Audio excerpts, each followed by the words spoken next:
నమస్తే, welcome to PJ news. ఇటు మనం రాజకీయాల్లో కానీ లేదంటే సాధారణ ప్రజల్లో కానీ నమస్తే, వెల్కమ్ టు పీజే న్యూస్. ఎవరైనా సరే ఫేమస్ అవ్వాలంటే రెండు దారులు. ఒకటి నీతిగా నిజాయితీగా తాను చేసే పని ద్వారా ముందుకు వెళ్ళడం, లేదంటే ఎవరినో ఒకరిని ముందలకేసుకొని ఎవరినో ఒకరిని విమర్శిస్తూ వాళ్ళని వ్యక్తిగతంగా టార్గెట్ చేస్తూ అంటే ఒకరిని కించపరుస్తూ ఒకరి ద్వారా ఇంకొకరు లాభపడడం, ఈ విధంగా కొంతమంది చేస్తూ ఉంటారు. అయితే ఇదే కోవకి చెందిన వ్యక్తి బొగ్గుల శ్రీనివాస్. అసలు ఎవరి బొగ్గుల శ్రీనివాస్ అనుకుంటున్నారా?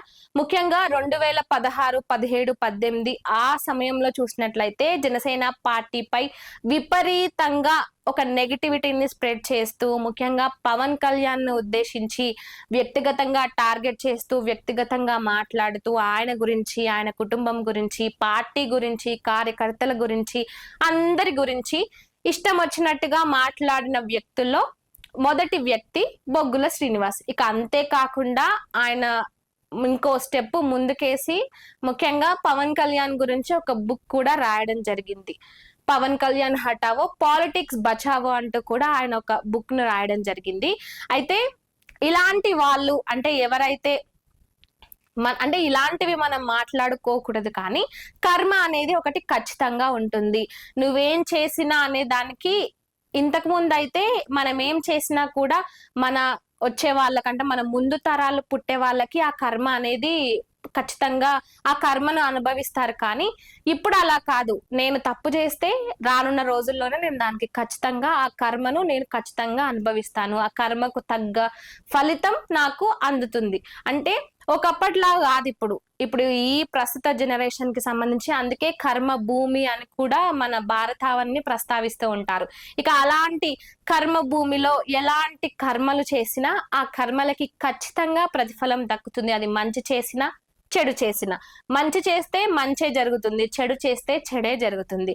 ఇక సరే, దీనికి సంబంధించి ఎప్పుడైతే పవన్ కళ్యాణ్ ని ముందుకేసుకొని పవన్ కళ్యాణ్ ను గలీజ్ గా మాట్లాడుతూ ఆయన గురించి వ్యక్తిగతంగా ఆయన టార్గెట్ చేస్తూ ఎంత అంటే ఇక ఒక అదుపు అనేది ఉండదు. ఇక ఎంత వస్తే అంతే. అసలు ఆ వ్యక్తి ఏంది, ఆ వ్యక్తి చేస్తున్న పనులేంది, ఆయన అసలు ఎవరి కోసం ఇది చేస్తున్నారు, ఎందుకు చేస్తున్నారు అనే ఒక మినిమం సివిక్ సెన్స్ కూడా లేకుండా ఇష్టం వచ్చినట్టుగా నోరుందా, ముందల ఫోన్ ఉందా, మైక్ ఉందా, సాలిగా ఏదైనా మాట్లాడదాం, ఏం మాట్లాడినా నడుస్తుంది, ఏం మాట్లాడినా చూస్తారు. ఎంతసేపు ఫేమస్ అయ్యేటోళ్ళని, ముఖ్యంగా రాజకీయాల్లో కూడా ఈ విధంగా ఎదిగే వాళ్ళని, ప్రజల కోసం నడిచే వాళ్ళని టార్గెట్ చేస్తే ఇంకెక్కువ ఫేమస్ అవుతాం, ఇంకెక్కువ రీచ్ వస్తుంది అనే ఒక ఉద్దేశంతో ఎంతో మంది ముందుకొస్తా ఉంటారు. అదే కోవకి చెందిన వ్యక్తి ఈ బొగ్గుల శ్రీనివాస్.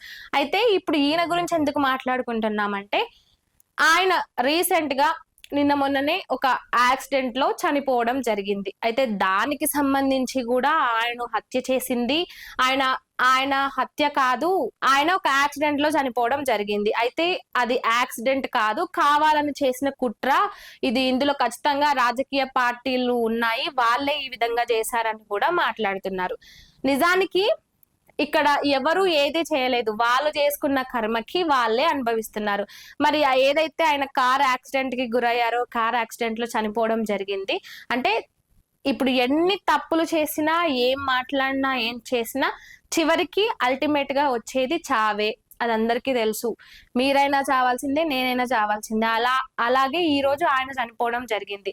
అయితే మనం పవన్ కళ్యాణ్ గురించి మాట్లాడినట్లయితే పవన్ కళ్యాణ్ ను ఇష్టం వచ్చినట్టు మాట్లాడిన కత్తి మహేష్ కి ఎలాంటి గతి పట్టిందో చూసాము. ఇప్పుడు అదే లాగా సేమ్ అదే ఈ బొగ్గుల శ్రీనివాస్ విషయంలో కూడా రిపీట్ అయింది. అయితే దీనికి సంబంధించి ఇప్పుడు రాజకీయ పరంగా వైసీపీ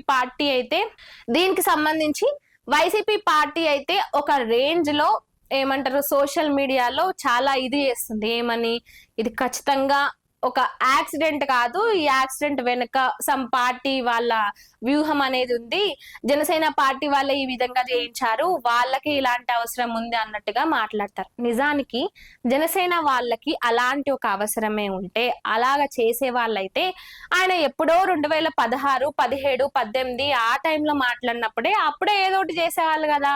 ఇప్పటి వరకు ఎందుకు చేయకుండా ఉంటారు అంటే ఏం జరిగినా అది వాళ్ళ కర్మ వల్ల జరిగినా కూడా జనసేన పార్టీ మీదనే దోసేయాలి, జనసేన నాయకులనే అనాలి, జనసేన కార్యకర్తల మీదనే దొబ్బాలి. అంటే వాళ్ళ కర్మ అనుభవించి వాళ్ళకి అలాంటి గతి పట్టినా కూడా దాన్ని రాజకీయంగా యూజ్ చేసుకోవాలని వైసీపీ వాళ్ళు చూస్తున్నారు. ముఖ్యంగా కత్తి మహేష్ విషయంలో ఆయన పవన్ కళ్యాణ్ గురించి ఏం మాట్లాడారో, అంటే కత్తి మహేష్ సినిమాలు కూడా చేశారు. నిజానికి ఆయన ఏం సినిమాలు తీశారనేది ఎవరికి కూడా గుర్తుకు లేదు. ఆయన పవన్ కళ్యాణ్ ని తిట్టారు, పవన్ కళ్యాణ్ గురించి మాట్లాడారు అనేది మాత్రమే గుర్తుకుంది. అంటే ఈ విధంగా ఒక ఫేమస్ గా ఉండే వాళ్ళని, రాజకీయాల్లో ఉండే వాళ్ళని టార్గెట్ చేసి మాట్లాడితే వాళ్ళ కొన్ని వ్యూస్ వస్తాయి, వాళ్ళు ఫేమస్ అవుతారు అనే ఒక ధోరణిలో ఇలాంటి వాళ్ళు వ్యవహరిస్తూ ఉంటారు. మరి ఆయన సీత గురించి మాట్లాడడం జరిగింది, హిందువుల గురించి మాట్లాడడం జరిగింది. అంటే సీతమ్మను అందరం కూడా ఏ విధంగా తల్లిగా భావిస్తామో అలాంటి తల్లి గురించి కూడా ఆయన ఎంత నీచంగా మాట్లాడారో, ఆ తర్వాత హిందువుల గురించి ఎట్లా మాట్లాడారో, అంటే ఆయన కర్మ వల్ల ఆయన ఎంత నోటికొచ్చినట్టు మాట్లాడారో ఆ తర్వాత అంతకు మించి ఆయన అనుభవించాడు. అలాంటి ఒక గతి ఆయనకు పట్టింది. ఇప్పుడు బొగ్గుల శ్రీనివాస్ కూడా అంతే. ఏదైతే ముఖ్యంగా పవన్ కళ్యాణ్ అమ్మ నుంచి మొదలు పెడితే చిన్న పిల్లల వరకు ఎవరిని కూడా చూడకుండా ఇష్టానుసారంగా మాట్లాడారో, ఇప్పుడు వాళ్ళందరూ కూడా వాళ్ళకి ఎలాంటి గతి పడుతుందో చూస్తున్నాము. మరి ఇందులో కూడా పార్టీని లాగుతూ పార్టీ ప్రమేయం ఉంది, పార్టీని ఈ విధంగా చేపించింది అని మాట్లాడుతున్నారు. కానీ ఇది మాత్రం ఖచ్చితంగా కర్మ వల్లనే ఈ విధంగా అయ్యింది. కర్మ అనేది ఒకటి ఉంటుంది. మనం ఏం మాట్లాడుతున్నాము, ఎలా మాట్లాడుతున్నాం అనేది మనకి ఒక అవగాహన ఉన్నా లేకపోయినా పైన దేవుడు అనేటోడు ఖచ్చితంగా చూస్తాడు. కర్మ అనేది ఖచ్చితంగా ఫలిస్తుంది అని చెప్పడానికి ఇదొక ఉదాహరణ అంటూ కూడా ఇటు జనసేన పార్టీ నాయకులు, సైనికులందరూ కూడా మాట్లాడడం జరుగుతుంది. ముఖ్యంగా ఇలాంటి వాటికి సంబంధించి ఒక పార్టీని ముందుకు తీసుకొచ్చి ఈ పార్టీనే ఇలా చేసింది, దీనికి ఈ పార్టీనే ఏమంటారు, ఈ పార్టీనే ఈ విధంగా చేసింది, ఈ పార్టీ సపోర్ట్ వల్లనే ఆయన అయ్యాడు అదయ్యాడు అని మాట్లాడుకోవడం కరెక్ట్ కాదు. దీనికి సంబంధించి పార్టీలను లాగడం ఇప్పటికైనా వైసీపీ పార్టీ మానుకుంటే బాగుంటుంది, కానీ ఆ పార్టీ మానుకోదు. ఎంతసేపు ఎక్కడ దొరుకుతారా, ఏ విధంగా ఇదవుతారా అని అనుకుంటూనే ఉంటారు. కాబట్టి వాళ్ళు చేసిన తప్పులను కప్పిపుచ్చుకోవడానికి, డైవర్షన్ పాలిటిక్స్ చేయడానికి ఏదో ఒక సాకు కావాలి. కాబట్టి ఇప్పుడు దీన్ని ముందలకేస్తూ జనసేన పార్టీకి చెడ్డ పేరు తెచ్చే విధంగా వాళ్ళు మాట్లాడుతున్నారు. కానీ ఇందులో ఏ పార్టీలకు ఎటువంటి ప్రమేయం లేదు. పూర్తిగా ఆయన కర్మ వల్లనే ఆయనకు ఆ విధంగా జరిగిందని ఎంతో మంది మాట్లాడుతున్నారు. మరి దీనికి సంబంధించి మీరేమనుకుంటున్నారో కామెంట్ రూపంలో చెప్పండి.